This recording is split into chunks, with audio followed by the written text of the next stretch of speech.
retour sur le plateau du Grand Soir. Nous quittons la nomination pour bien autre chose, mais nous restons toujours dans la spirale, la sphère du vice-président, avec cette question qui pourrait s'assimiler à celle du profil. Mais on va justement ouvrir le profil avec une interrogation particulière.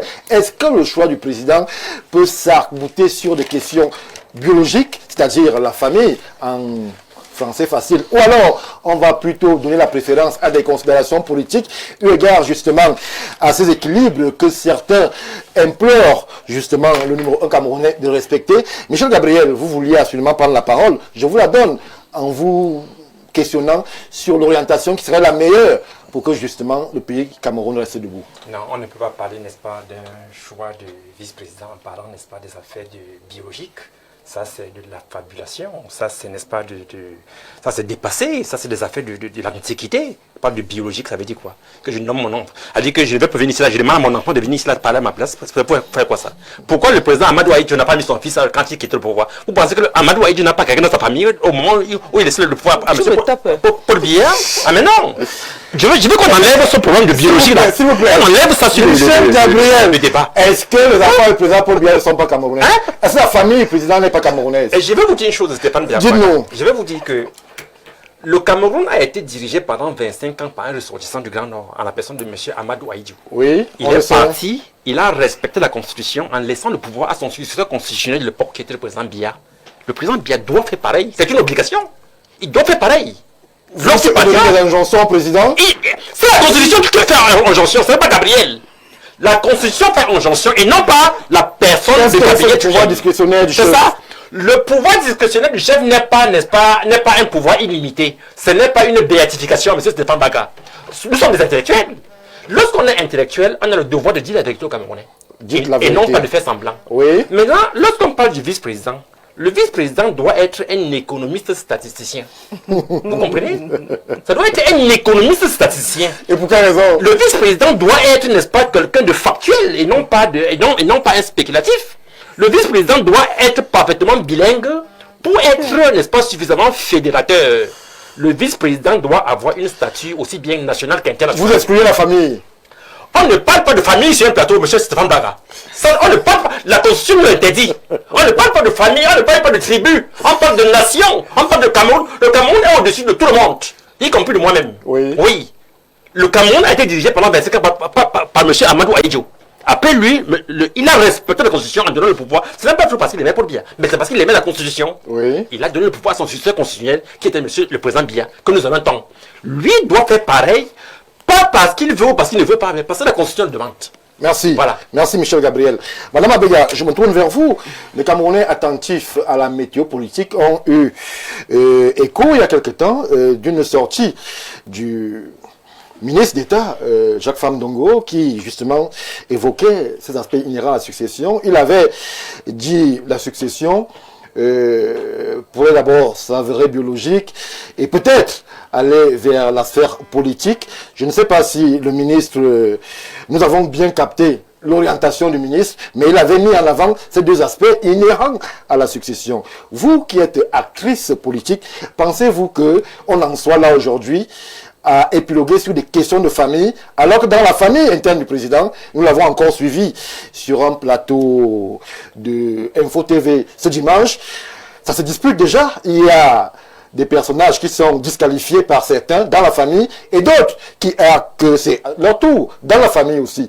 Est-ce que le débat devrait être sur le biologique ou sur le politique, ou alors exclure les deux? Lorsque cette problématique d'une succession biologique est mise en exergue, cela veut dire qu'on assimile déjà la République du Cameroun à un royaume.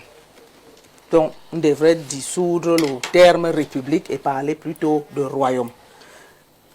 Par ailleurs, les membres de la famille du président de la République sont des Camerounais. Oui. Si quelqu'un remplit des conditions, il peut administrer ou alors exercer, être positionné à un poste de responsabilité parce qu'ils sont Camerounais.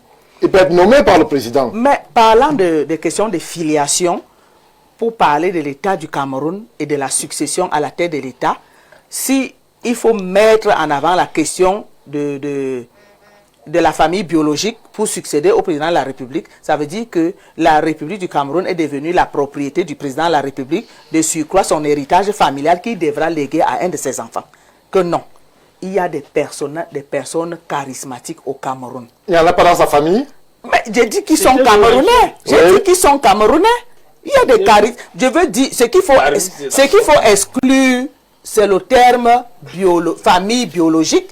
On parle des Camerounais, ils sont Camerounais comme vous et moi, on ne peut pas les exclure. Mais je veux dire, ça ne devrait pas être circonscrit autour de la famille présidentielle. Ça va ressembler, ou alors on met le débat comme ce que j'ai suivi à Info TV, je crois il y a 2 jours, comme si c'était, c'est pas un royaume. Nous sommes dans une république, c'est pas un royaume.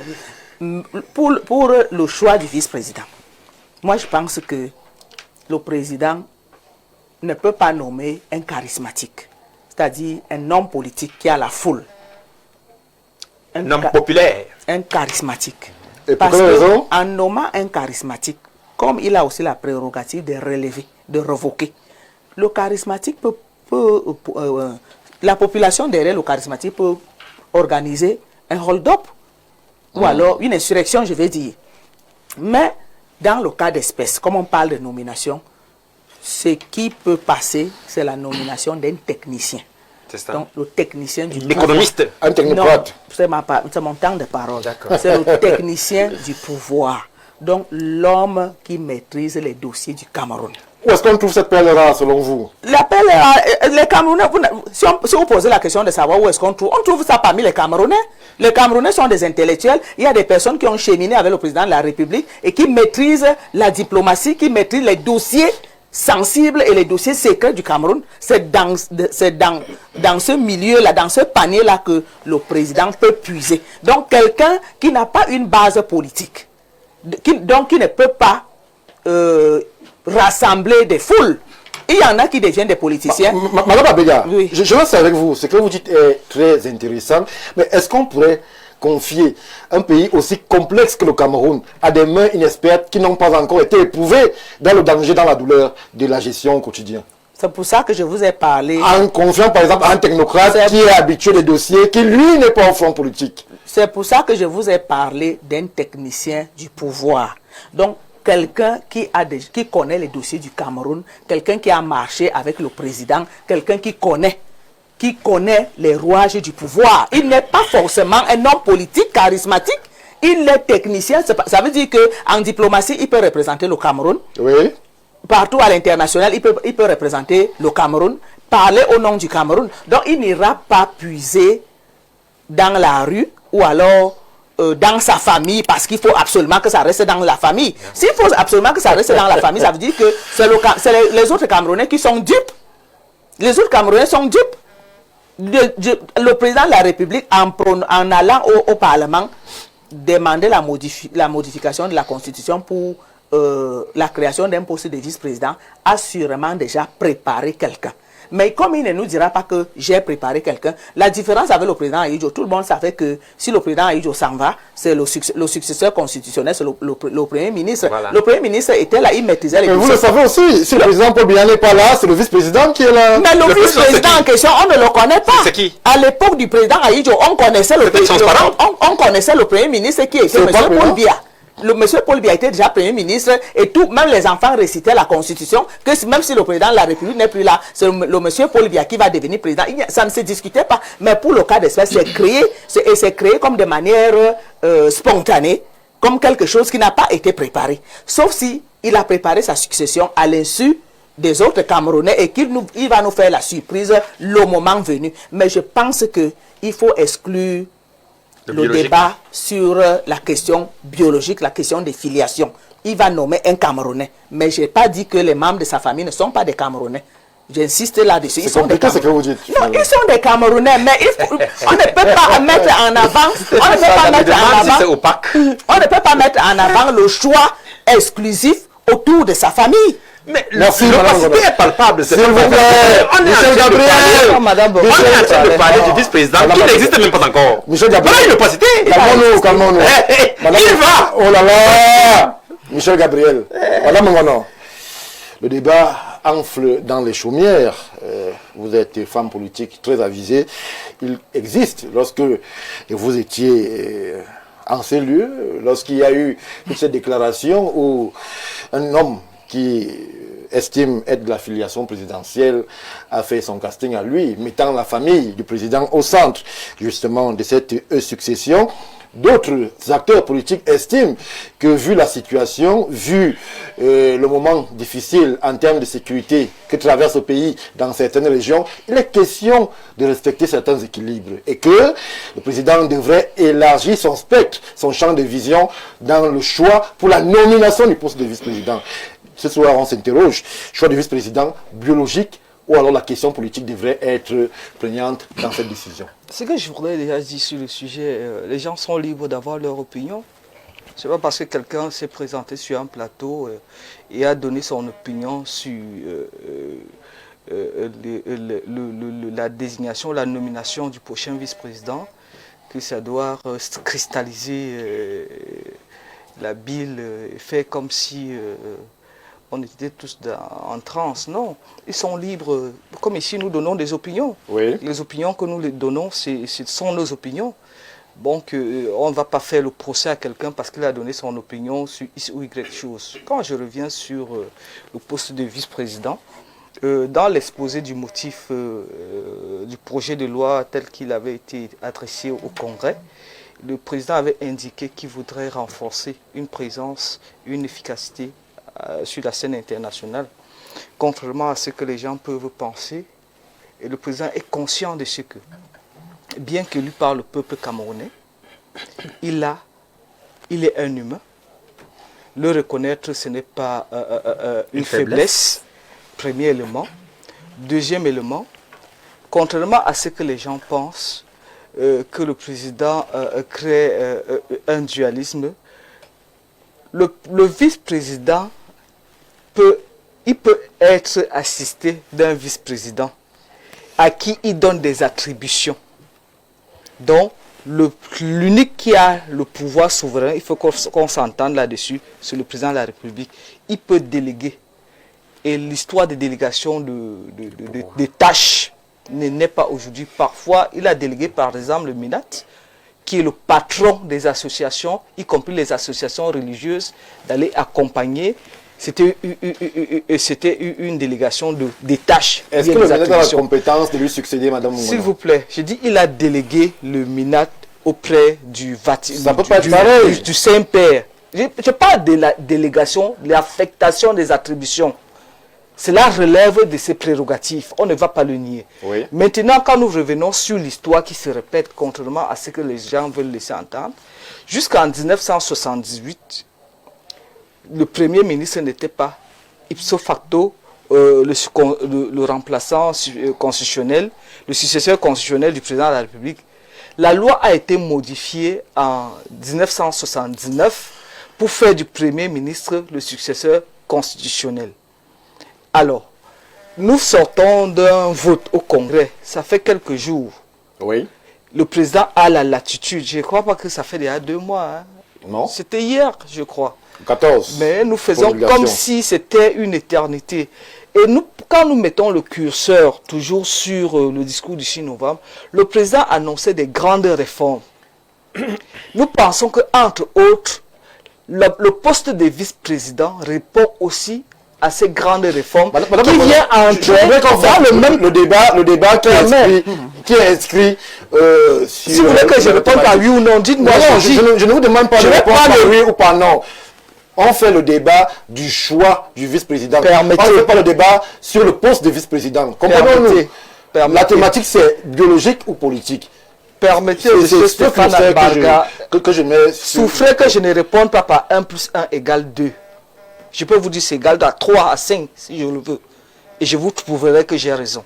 Donc lorsque je le dis, le choix du vice-président, déjà madame, quand je rentre sur le poste de vice-président, en indiquant l'exposé des motifs, le rayonnement et l'efficacité, la présence du Cameroun à l'international, il y a déjà un profil qui se dégage. Maintenant, que les Camerounais soient dans la spéculation, soit dans... Il y en a qui ont même dit eux-mêmes, sont des vice-présidents. Est-ce qu'on va les mettre en prison pour ça? Le président, le moment venu, va nommer le vice-président. Parce que moi, j'estime, il y a un adage de chez nous qui dit souvent que on ne doit pas se presser pour un voyage dont on sait qu'on va y passer la nuit, de peur de se fatiguer même avant d'arriver à point. Il est inéluctable que demain ou après-demain, il y aura un poste de vice-président. Il sera nommé, il y a un poste de vice-président. Et la loi, contrairement à ce que les gens pensent, c'est une denrée de consommation courante. Oui. On ne peut pas voter une loi et la banquer. Non. Le vice-président sera nommé. Et lorsqu'il sera nommé, nous tous, nous allons le découvrir. Nous n'allons pas nous mettre au jeu et commencer à faire le porteur robot comme certains le font. Mais la seule chose dont nous sommes convaincus, c'est que le Cameroun est un État complexe. Au-delà de l'héritage colonial que certains se choisissent de brandir, et que je trouve dangereux parce que même ceux qui estimaient qu'il fallait inscrire dans la Constitution que tel et tel, cela serait même une restriction. Ça veut dire que ça va dispenser à l'autre de se porter candidat, parce que si on doit voter parce que nous parlons tous français, on doit aller voter. Je ne crois pas que nos frères qui sont il faut leur laisser la latitude d'être aussi président de la République. Le Cameroun est complexe. Donc ne mettons pas le curseur, n'encadrons pas pour leur empêcher. On a besoin d'un homme d'État qui puisse conduire ce pays sans rancune. Parce que je le disais sur d'autres plateaux, tout Camerounais patriotes, pas ceux qui veulent que les choses se gâtent pour qu'ils arrivent au pouvoir, ou bien que leur dossier soit effacé. Ils sont contents, ils veulent que ça s'embrase, pour que leur dossier soit effacé. Ceux qui sont dans les tribunaux, ils se retrouvent à danser dans les rues. Non, ceux qui sont patriotes doivent saluer l'acte posé par le chef de l'État, par le Parlement, parce que le Cameroun est en train d'aller vers une voie de stabilité, avec un homme d'État que nous voudrons au-dessus de la mêlée, en ce sens que si nous mettons des gens rancuniers, si nous mettons des gens qui ont des comptes à régler avec des gens, si nous mettons les gens au sens, si on met quelqu'un qui n'a pas le sens élevé de la patrie et de l'intérêt général, le Cameroun risquera de s'embraser. Donc le président Paul Biya sait exactement là où il veut conduire. Et nous avons dit, il va laisser le Cameroun comme son prédécesseur le lui a légué. Merci. Dans la paix, la stabilité et en maintenant l'intégrité territoriale de notre pays. Merci Madame Ngono. El Hadj Mariga, c'est vrai que la question peut paraître saugrenue lorsque quelqu'un nous observe depuis Washington, depuis l'Alaska, depuis Paris, depuis New York. Il pourrait estimer, mais dans quoi est-ce qu'on se retrouve? Mais c'est un débat que vous, l'acteur politique, vous ne pouvez pas ignorer.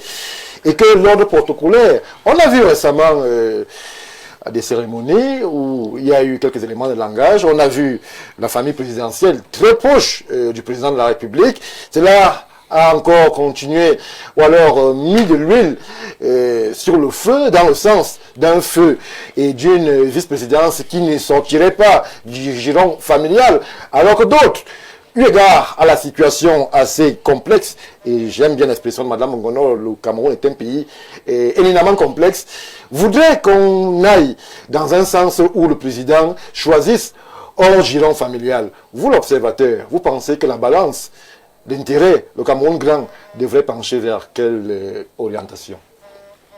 L'orientation, elle est simple. Mais comme on n'a plus affaire à cet homme. On a affaire à qui? Le 82 qu'on a vu venir, homme d'État. Tout Camerounais, nous avons tous applaudi, madame. Nous, on n'était pas des gens. Vous êtes du RDPC? Attends, madame, c'est qui moi ou vous? On a tous applaudi. Je m'adresse à Madame Abeda? Madame Mangolo? Madame Abeda. Ok, merci. 82, Je pensais que si tu étais vu. devenue madame. Cette personne qui a été préparée par Aïdou, souvenez-vous que quand bien arrivé, Aïdou le confie à l'autre, a été qui moi. C'est où il commence, parce que ce que les gens peut-être ne comprennent pas, l'école, c'est autre chose, le terrain, c'est autre chose. Aïdou a fait passer ce garçon, à l'époque, qui était jeune parmi n'est-ce pas, le faucon autour d'Aïdou. Aïdou a fait parcourir ce monsieur jusqu'à la présidence, Premier ministre, comme elle a dit. Aïdou n'a pas pris dans sa famille, le président. Aïdou n'a pas pris. Aïdou, c'est un homme d'État qui ne voit pas de petites choses Il pensait Cameroun, il dormait Cameroun. Il a fait construire ce palais quand même. En moins de 6 mois qu'il a habité, il a remis le trousseau de clés. Nous tous nous avons applaudi. Les Camerounais ont chanté. Nous avons vu un homme travailleur qui est arrivé, qui a un parcours. Voilà ce qu'on veut du président Paul Biya. Tout le monde savait qu'après Aïdou sur le président Paul, ça ne se discutait pas. Et ça a été. Mais ça a été. Vous avez vu Aïdou sortir en Gandoura blanc, venir prendre, n'est-ce pas, c'était la Cadillac. La voiture, c'est une vieille Mercedes, avec le chauffeur sorti de la présidence. Voilà un homme d'État. Voilà ce qu'on appelle l'homme d'État. Le palais, là, ce n'était pas devenu un village comme nous voyons là. Ah, attention, M. Maréga. Non. Vous n'avez pas dit que le palais de l'unité est un Le village. palais de l'unité aujourd'hui, c'est un village, qu'on le dise ou pas. Comment ça? Moi. Tu as vu Vous déjà appuyez sur quoi pour le dire? Stéphane C'est Barga. grave. Et Stéphane Barga, non. Ne prenez pas tout mal. Tu as déjà vu un palais dans le monde. On te montre les mariages, les anniversaires et tout ça. Les longues tables comme le temps de Jésus avec ses disciples. Tu as déjà vu ça où? Le président Paul Biya, quand même, n'est pas n'importe quoi. Pour l'exposer à chaque fois sur tu vois déjà, lui-même est gêné. Il ne veut même pas de ça autour de lui. Des danses, les gens se trémoussent avec des petits enfants qu'on donne, n'est-ce pas, non, le vin et tout ça. Non. Non. C'est que nous disons que le président Paul Biya, la chute de Mme Fadima, tu a dit quelque chose de vrai. Qu'il laisse le pays tel qu'il a trouvé comme Aïdou Reméti. C'est pas possible? Donc c'est ça qui n'est pas possible. Voilà, très bien. Ah, ça c'est vous qui le dites. Quand aujourd'hui vous voyez... Non, Vous appuyez sur quoi? qui autour du président Paul Biya aujourd'hui fait l'unanimité? Citez-moi une seule Vous avez un personne. baromètre? Oui, Unanimité. je suis un Camerounais qui a vu venir, je te dis, le président Paul Biya au pouvoir. Jusqu'aujourd'hui, nous avons vu le parcours. Qui le président Paul Biya a préparé parmi les ses ministres ou même son entourage, son cabinet là, qui peut faire l'unanimité après Lucille dit prenez ceci. Nous étions en contexte de parti. Nous avons aujourd'hui, n'est-ce pas, affaire à des gens, n'est-ce pas, qu'on appelle les grands boulangers, qui vous tournent dans la farine, qui jouent qu'à la russe, aux approches de ceci, ils sortaient, n'est-ce pas, en autre chose. Aujourd'hui, tout le débat est focalisé sur la vice-présidence. Comme si le vice-président venait avoir la main libre. Nous avons quelqu'un qui est jaloux de son pouvoir, le président Paul Biya. Ne croyez pas que le vice-président venait faire ce qu'il veut, ou il veut montrer sa sagesse. Non, on lui dira, frère, tu es qui? On le dégomme. Mais oui, à 20 ans, on dit, bon, pas, rentre au quartier. Comme tu veux faire. Non, nous sommes dans une histoire dangereuse pour le pays. Oui. En ce moment, nous ne savons pas ce que cela peut donner comme résultat. Mais je me dis, malgré, n'est-ce pas, le problème physique, le président Paul Biya a encore son cerveau à la place. Ça, c'est clair. Vous comprenez bien? Et vous continuez à lui faire confiance? Non. Vous savez, n'est-ce pas, ce n'est pas parce qu'on parle comme ça. Moi, je connais l'homme. J'ai étudié l'homme. J'ai passé tout. Je suis un observateur Oui. de ce milieu-là. Un membre du RDPC aussi. Mais pourquoi pas? Je t'ai dit que je n'ai jamais démissionné.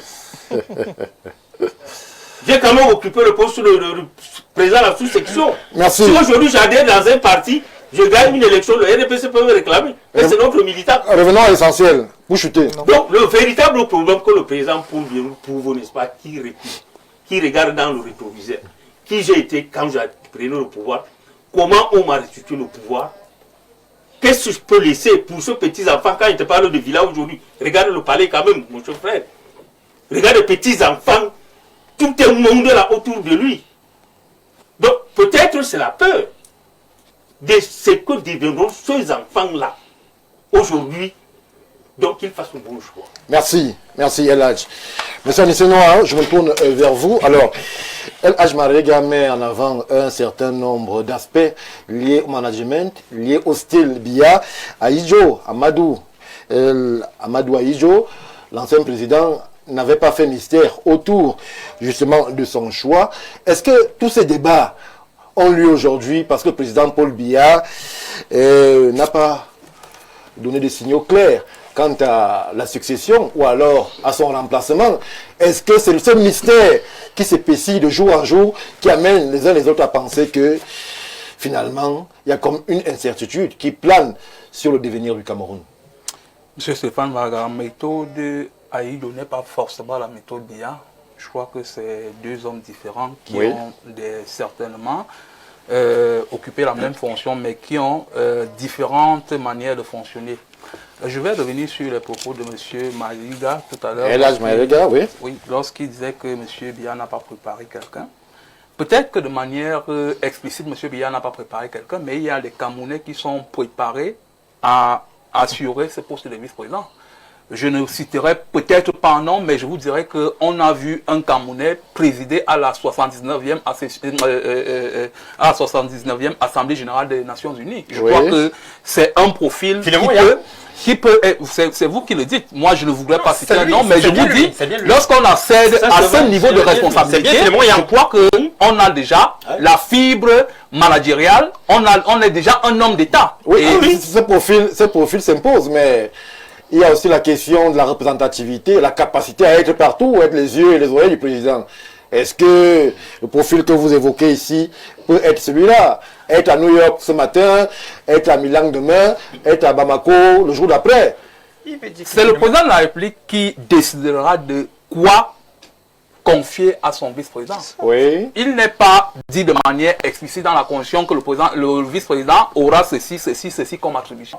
C'est le président de la République qui jugera nécessaire d'attribuer à son vice-président quelle tâche, quelle fonction ou alors quelle compétence. Donc je crois que le président de la République ne vient pas pour résoudre ipso facto les problèmes du Cameroun. Le président de la République vient certes pour combler un certain vide, comme on l'a dit tout à l'heure, mais je crois que le président de la République, le vice-président de la République se met au service du président de la République. Alors, Anissé Noah, que répondez-vous à ceux qui, dans sa famille, piaffent d'impatience et estiment qu'il devrait être dans la shortlist pour succéder au président Biya? Mais je crois qu'on l'a dit tout à l'heure sur ce plateau, oui. Chacun est légitime de dire que non, je peux être vice-président. Je crois que bien évidemment. Cela poserait un problème. S'il vous plaît, nous sommes dans un pays que Mme Bongono et tous ici reconnaissons assez délicat en termes de management. Oui. Cela serait-il problématique ou alors serait dans l'ordre naturel que le fils du président le succède? Vous savez, M. Biya a dit à Radio Monte Carlo, je veux qu'on se souvienne de moi comme celui-là qui a légué la paix et la démocratie au Camerounais. La prospérité et la démocratie. La prospérité et la démocratie. Merci. Et la démocratie au Camerounais. S'il vous plaît, à la parole, je l'actifie. S'il vous plaît. Vous retirez ce que vous avez dit. Vous n'avez pas Voilà. Alors, donc, je crois que le président de la République, c'est-à-dire la modification constitutionnelle, a fait couler beaucoup d'encre et de salive. Oui. Et si le président de la République veut véritablement qu'on se souvienne de lui comme celui-là qui a légué la prospérité au Camerounais, je crois qu'il est normal qu'on ait un profil conciliateur plutôt qu'un profil biologique. Parce que on serait là... Mais on dit qu'ils sont Camerounais. Ils sont Camerounais, mais personne ne leur dénie pas, c'est pas moi, le droit d'être Camerounais et le droit de se présenter à une élection. Ils se présentent pas en homme. En homme, monsieur. Mais à partir du moment où on est de la famille présidentielle et qu'on a été nommé, je crois que les uns et les autres sont lésés parce que ce n'est pas tout le monde qui a un président dans sa famille. Le président de la République, lorsqu'il est nommé, il est le président de tous les Camerounais. Il doit donc se départir des intérêts familiaux pour se positionner comme celui-là qui sert les intérêts de l'État. À partir du moment où je l'ai dit, je crois que le profil de vice-président n'est pas celui-là qui forcément viendrait de la famille biologique du président de la République, même s'il a la capacité, même s'il a la légalité et la légitimité de le faire. Mais je crois que ce n'est pas l'hypothèse qui pourra concilier ou alors qui pourra baisser la température au niveau, c'est pas moi, de la scène politique. Je crois que, comme on l'a dit sur ce plateau, on aura peut-être des personnes qui vont se proposer, mais le président de la République a peut-être sa shortlist, et je crois que en ce moment-là, il pourra décider de quelqu'un, mais selon moi, la personne qui peut être vice-président ou alors qui devrait être vice-président, c'est une personne qui sait se départir des petites luttes tribales, des petits règlements de compte, une personne qui est un homme d'État et qui peut, si le président de la République n'est plus là, continuer avec le magistère du président de la République et le mener à terme. Merci Anissé Noir pour cette excellente chute. C'est par vos propos que nous allons mettre un terme. Non, non, c'est le temps est achevé, monsieur. Il va lire tout ça monsieur, comment? Monsieur, Donne-lui aussi, c'est encore 10 minutes. monsieur, le temps est achevé. On va dire merci à toutes nos équipes de production. S'il vous plaît, permettez-moi de conclure mon plateau en toute quiétude. On va dire merci à toutes nos équipes de production, Parfait, Zambo, Ismaël, Célestin Tomo derrière les boutons pour vous faire vivre. C'est 1h52 de direct sur Info TV. On va dire qu'on prend rendez-vous demain lorsque ce sera 17h, heure de Yaoundé au Cameroun pour d'autres échanges. Vous ne bougez pas, dans 8 minutes, vous aurez le journal en langue de Shakespeare. Ministre Chobo sera là pour justement vous relayer les informations. Le meilleur, la quintessence de l'information. Théophile Vanébia, le même exercice lorsque ce sera 20h. Info TV, chaîne de proximité. Nous sommes au cœur de l'actualité. Bien le bonsoir. Bonsoir.